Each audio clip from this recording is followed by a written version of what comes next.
Hey yo, brothers of the X. It's me, Rocky. What? No. Get out of here. You ain't nothing but a poseur from New Jersey. You ain't nothing but a poseur from New Jersey by way of Philadelphia. Just a little plum, round lug Jersey. Aho, brothers of the axe. It's Joe. I'm out here on the bench tonight and I'm feeling silly. I'm starting it right off on a silly note. But anyways, I got a serious topic for you guys. And it's the subject of identifying Rockaways versus round lug plum jerseys. Most of the time they're plums. 9.5 times out of 10, the round lug is a plum. What made me decide to want to do this video is a buddy of mine, newer into axes, sent me, I don't know, probably about a string of maybe 5 or 6 different eBay listings about a week or two, well, probably 2 or 3 weeks ago now at this point. And is this a Rockaway? Is this a Rockaway? Is this a Rockaway? And they're all mislabeled. And they were all round lug plum jerseys. Nice enough axes, but not a Rockaway.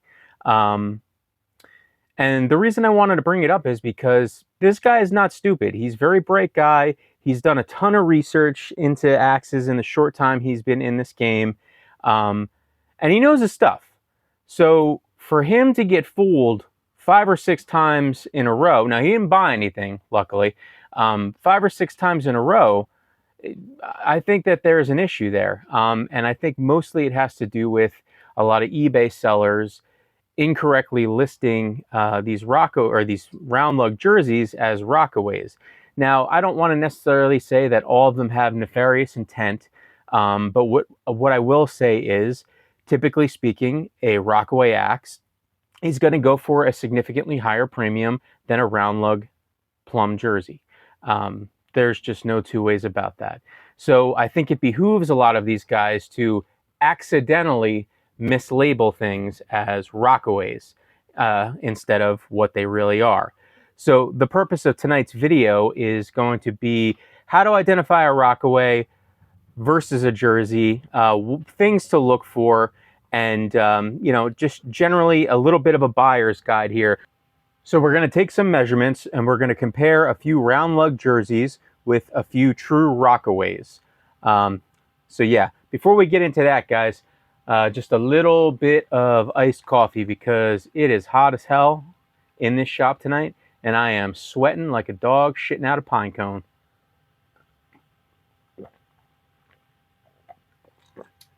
That's good. That's good coffee.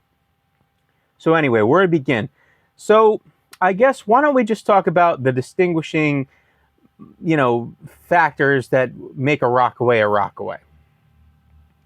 We can get into the history and all that good stuff. Obviously the Rockaway hails from the Rockaway region of New Jersey, and I think the blacksmith that was credited to, first banging these patterns out was what was it? Is it William McKinnon? Maybe. If I'm speaking incorrectly, somebody please hit it up in the comments and let me know. I'm by no means a historian of Rockaways or Jersey axes or really anything at all. I'm just a dummy doing YouTube videos in a shed. So, but yeah, I believe it was William McKinnon Axe Company started banging these out in New Jersey, I believe, and they had triangular lugs, believe it or not. It's kind of funny because Rockaways are now synonymous with round lugs. But anyways, so 2 factors with the Rockaway that you want to look at. And the first factor is right here. The transition between lug and the bottom of the bit here, where the heel comes up to the lug. So generally speaking, we'll get a straight edge out here.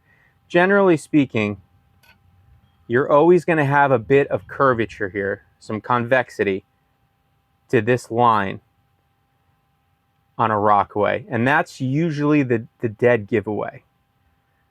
I can rock, maybe that's why they call it a Rockaway, because I can rock this straight edge right on this, right here. And then looking at, this is a prototypical Round Lug Jersey here from Plum. Nice plum. Absolutely dead flat. Dead flat right in here. And there's a pretty hard transition from that lug into the bottom part of the beard here. But as you can see, there is basically no dishing going on here at all. Almost dead flat.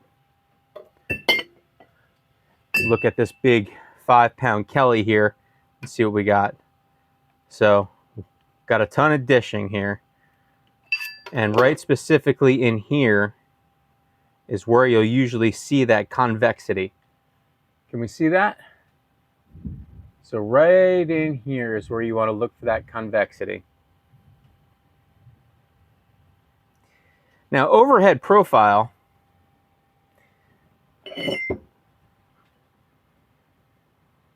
well, this might be a bad example because this is a big 5-pounder. This is a 3.5-pounder here. And again, here, prototypical Round Lug Plum Jersey. Fairly similar profile, top down, but from what I've found, the Rockaways in a given weight tend to be a longer head.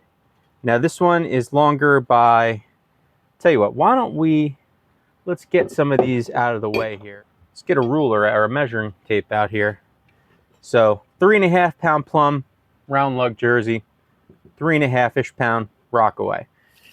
And from pole to bit, we got about 7 inches. On the Rockaway, we're about 7.5.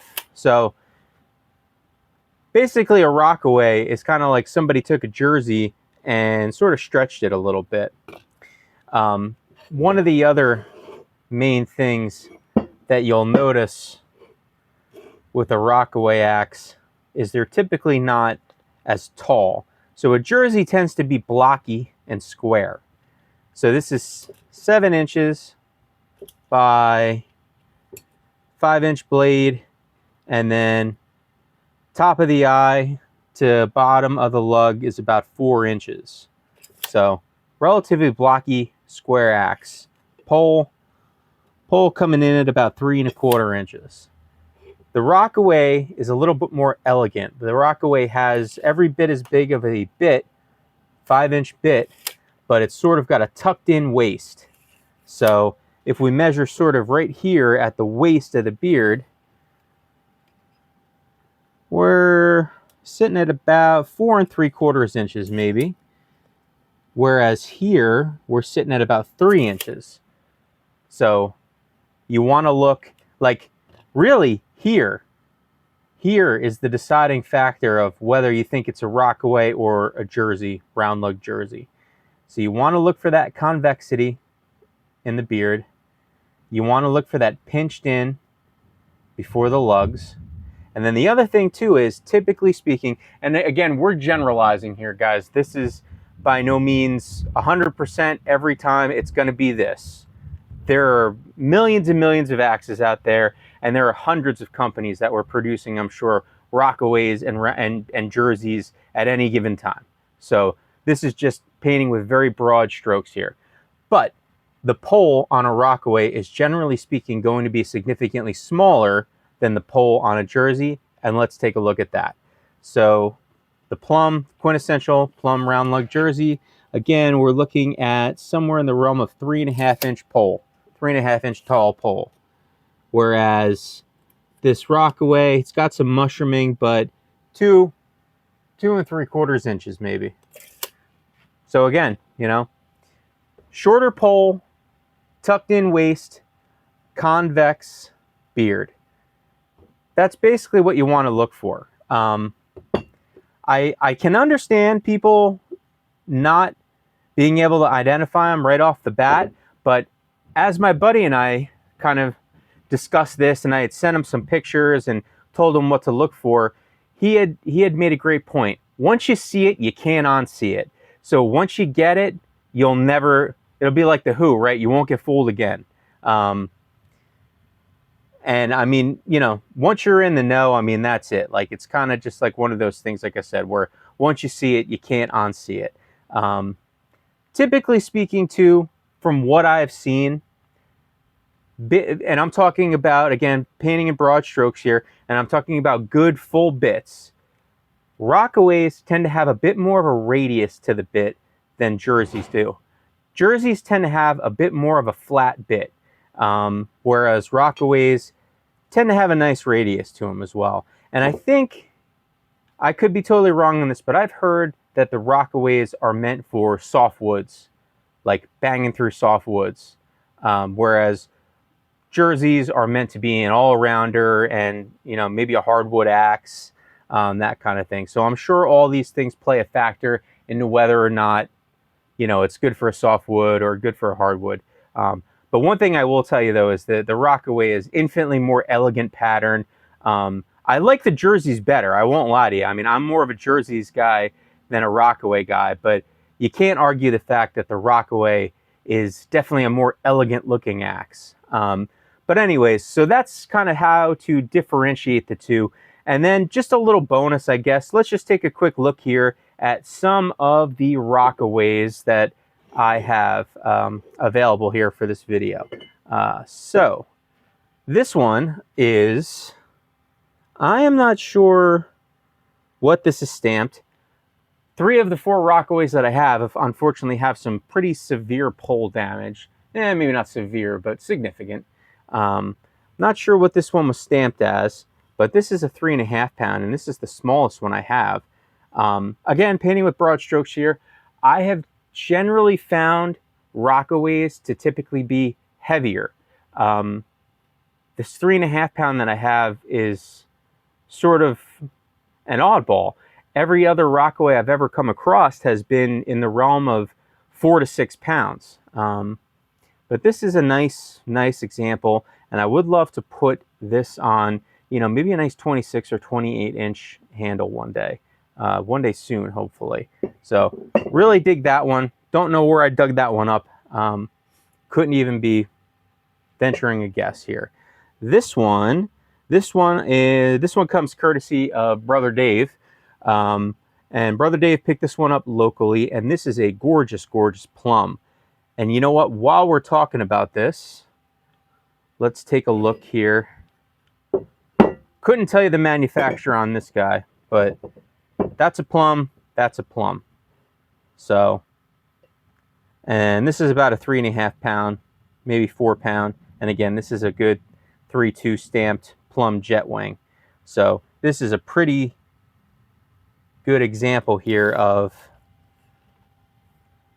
just about 7 inches on the nose, length from pole to bit, whereas this one is almost a full inch longer. It's about 7/8 of an inch longer, from pole to bit.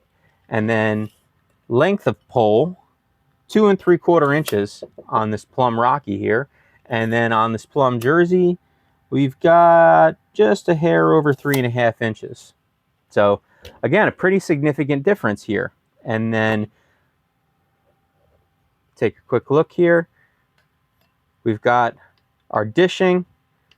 Although again, like I said before, not to paint with broad strokes, this one has a little less dishing than the Kellys that I was showing you before. But this Jersey, dead flat, the ruler won't even rock. So, whew, sorry guys. It is so hot in this shed right now that my camera actually overheated and cut out on me. So anyway, we took a look at the plum versus plum, and these are 2 pretty much identical Kelly. I believe these are 5 or 6 pound Rockies here. This one is pretty interesting. I think I've shown this one on another video. So this has the Kelly Axe and Tool Works, Charleston, West Virginia, USA stamp on the one side. And then on the other side, it's got the True Temper stamp which is pretty interesting. The double stamping. From what I've researched and from what I've read, that's a little rare.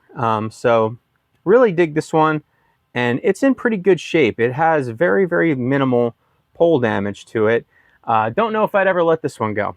Really into this one. And now this one was made, I'm assuming probably shortly after that one was, because this one has a true temper stamp, and this pole has been bashed to hell, of course.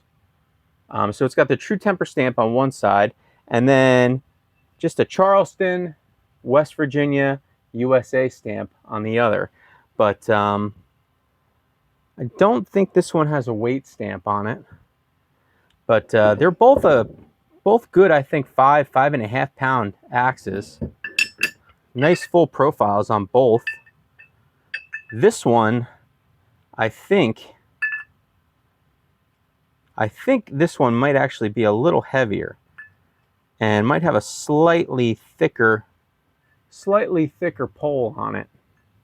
This one actually may be probably a good ½ pound heavier just by weight here. But again, love them both. Don't know if I'd ever want to get rid of either one.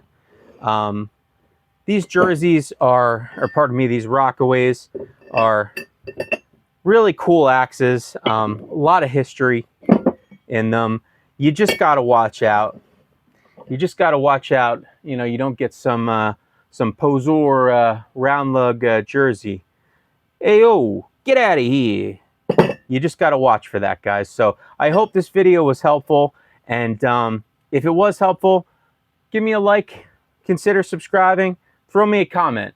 Say, ayo, you ain't nothing but a poseur in the comments.